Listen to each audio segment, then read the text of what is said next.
Polda Jawa Timur resmi mencopot AKBP William Cornelis Tanasel dari jabatan Kapolres Tuban. Hanya 8 bulan setelah ia menjabat. Pencopotan tertuang dalam Sprint 2611-12 KEP tahun 2025 per 8 Desember tahun 2025.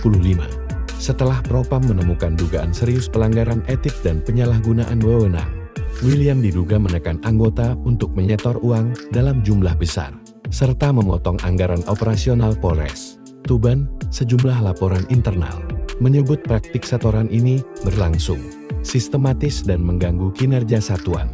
Isu lain yang turut menyeruak adalah dugaan pembiaran aktivitas tambang ilegal, termasuk pasir silika dan batu bara yang dikaitkan dengan aliran setoran.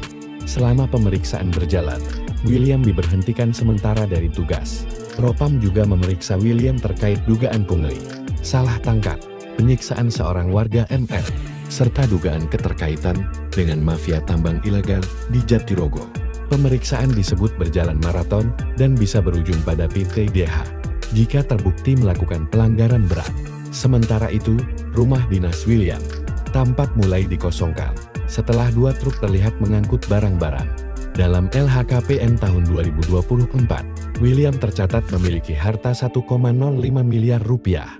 Polda Jatim menegaskan bahwa pencopotan ini adalah langkah tegas untuk menjaga integritas kepolisian dan mendalami seluruh dugaan penyimpangan tanpa tebang pilih.